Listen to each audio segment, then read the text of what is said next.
Maintenant, nous passons à un autre domaine qui nous intéresse aussi, celui des bandes dessinées, avec celle de Claire Bretéché. J'ai mis un bout de temps à me trouver, c'est moi qui vous le dis. D'abord, j'ai rencontré Jésus. Mais il y avait certains trucs que j'étais contre. Je laissais tomber. Alors j'ai connu Krishna. Mais il y avait 2 ou 3 choses dans le Mahāyāna qui me paraissaient pas claires. Quant à la Bouroufafa, c'était carrément poudre aux yeux et compagnie.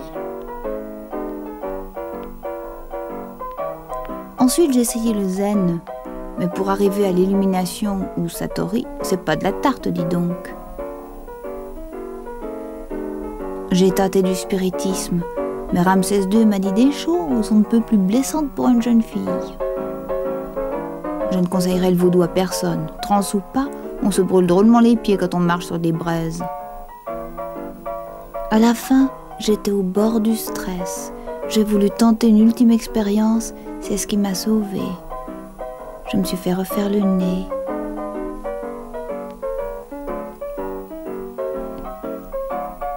Geneviève, au début de notre liaison, nous nous sommes jurés de nous quitter.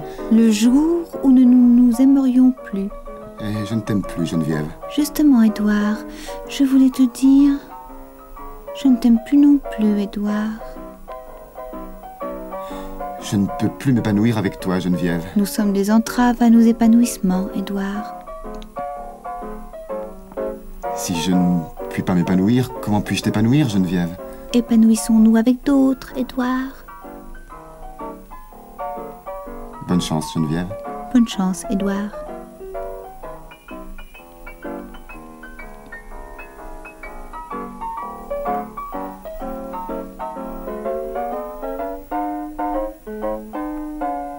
Allô? Tu es occupée, Geneviève? Non, Édouard.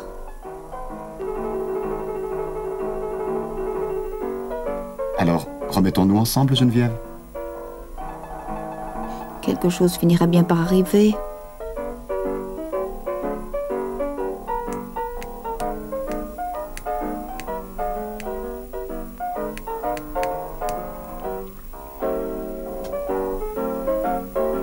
C'est quand même un monde.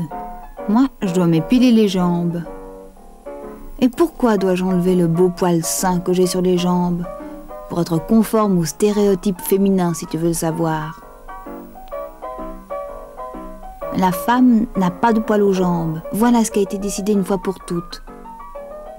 Le poil, c'est le mâle. Dis donc, au fait, combien as-tu de poils sur la poitrine, toi? 3, si ma mémoire est bonne. Non, 4. Je fume trop. Eh ben, c'est pas assez, ça, mon coco. Tu n'es pas conforme. Si tu veux que je continue à m'épiler les jambes, il faut que tu mettes une moumoute. C'est fini, oui? Ça va pas? Complètement folle, cette nana. Et puis arrête de me toucher, ma belle poitrine, hein? Ça suffit, hein? Non, mais alors...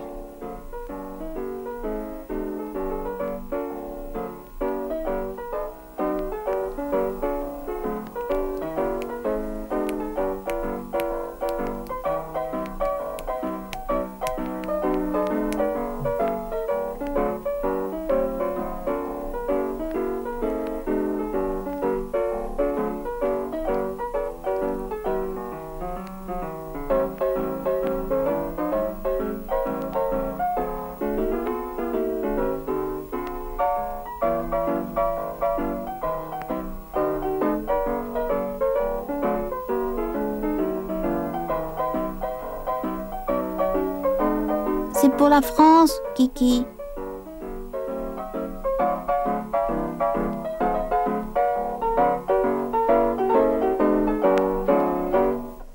Claire Bretéché, vous êtes très sincère dans votre biographie.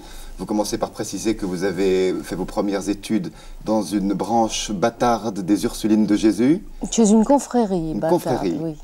Donc au couvent, en quelque sorte. C'est ça, oui. Quels souvenirs vous laissent ces années d'enfance?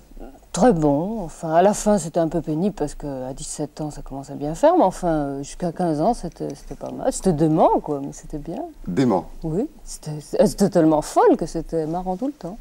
De quelle manière peut se manifester la folie des bonnes sœurs lorsqu'elles enseignent?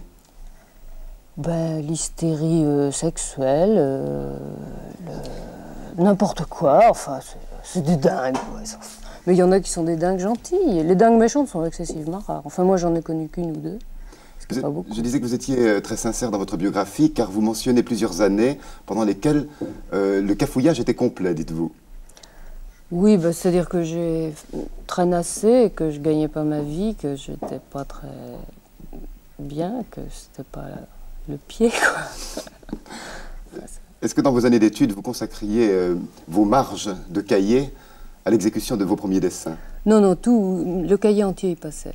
Il n'y a aucune raison que je fasse dans les marges alors qu'il y avait une belle page blanche à côté. Et maintenant, êtes-vous une dessinatrice en marge? Oh non, je pense que je suis assez classique. Enfin, classique dans la marge. Les dessinatrices de bande dessinée ne sont pas légion. Les hommes sont plus connus dans ce domaine. Oui, oui, beaucoup, oui. Pour quelle raison?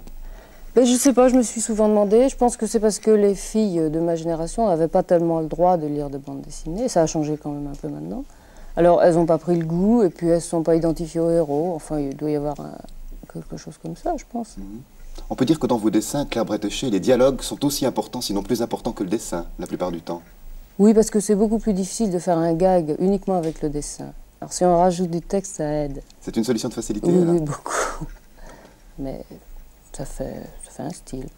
On peut dire en tout cas que vous arrivez à faire passer beaucoup d'idées à travers vos salades de saison, dont nous avons eu quelques extraits tout à l'heure. Mais il y a un autre personnage dont vous êtes la maman, c'est Cellulite. Qui est Cellulite, pour ceux qui ne la connaîtraient pas? Ceux qui ne lisent pas les publications qui s'amusent en s'instruisant. Vous pouvez peut-être remettre votre micro, Claire, je crois que ça vient de se décrocher, là. Vous voyez, c'est comme un petit bijou, vous le fixez là sur le bord de votre colle, et dès que ce sera fait, on pourra entendre votre réponse au sujet de Cellulite. Voilà. Bon. Cellulite, c'est un personnage que j'ai inventé à l'époque où je cherchais un personnage pour rentrer à Pilote. Et alors, j'ai pris une fille parce que, comme c'était plus nouveau, c'était plus commercial. Et puis, je l'ai faite très vilaine et très méchante parce que c'est plus commercial aussi. Voilà. Il n'y a pas un peu de misogynie là derrière? Non, non, non, pas du tout. Alors là, je proteste avec la dernière énergie. Vraiment pas du tout, du tout. C'est-à-dire, j'aime pas le genre de fille que Cellulite, c'est-à-dire le genre romantique et féminine. Ça me... Vous savez que Juliette Gréco lit vos dessins. Il paraît, oui, parce oui, qu'elle s'intéresse autant au dialogue qu'au dessin, n'est-ce pas, Juliette Gréco? Vous vous intéressez autant au dialogue écrit par Claire Bretéché qu'à ses dessins. Bah oui, heureusement. Il y a une chose qu'elle m'a apprise tout à l'heure que je ne savais pas, c'est qu'elle a envoyé ses dessins par lettre, grâce au ciel, parce que si jamais elle avait été les porter elle-même, elle ne dessinerait plus maintenant. On se serait jeté dessus et on l'aurait embarqué, bien fait, vite fait.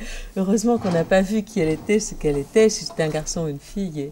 Elle n'a pas un physique de Cellulite du tout, du tout. C'est une belle personne. Elle ne fait pas bande dessinée. Hein, ah, pas du tout, non. Oh, je ferai un jeu de mots facile, là, mais je vais éviter. De toute façon, maintenant, vous avez une place bien ancrée dans le domaine de la bande dessinée, en France et dans tous les pays francophones, Claire Bretéché. Vous faites la moue, là? Je n'ai pas l'impression d'avoir une place bien ancrée, non. J'ai plutôt l'impression que c'est toujours un peu sur la crête et que ça peut retomber d'une minute à l'autre. Oui. C'est-à-dire que j'ai une flemme tellement colossale que j'ai toujours l'impression que la page que je fais, c'est vraiment la dernière que j'aurai le courage de faire. Alors, c'est pas comme ça qu'on fait une carrière, évidemment. Si. Ah bon, vous croyez? Si, moi je suis très au courant, ça fait 21 ans que ça dure. Bon, bah, il y a plusieurs sortes de bandes dessinées. Il y a les bandes avec des héros, vous nous en parliez tout à l'heure, Tintin, Bécassine, qui ont enchanté notre enfance. Il y a les bandes dessinées satiriques, peut-on dire, peut-être celle de Sampé. Vous me dites si je me trompe, hein? Oui, c'est pas proprement parlé. Oui, enfin, si, en gros, c'est... Il n'y a pas de héros, les j'entends, dans limites ces sont bandes-là. difficiles à tracer. Oui, oui c'est ça, oui. Et alors, il y a un troisième genre qui nous intéresse maintenant, celui de la science-fiction. Et à cet égard, je crois que Lise va enchaîner avec un spécialiste qui vous accompagne aujourd'hui, c'est Philippe Drouillet. Ah oui, c'est un grand beau spécialiste.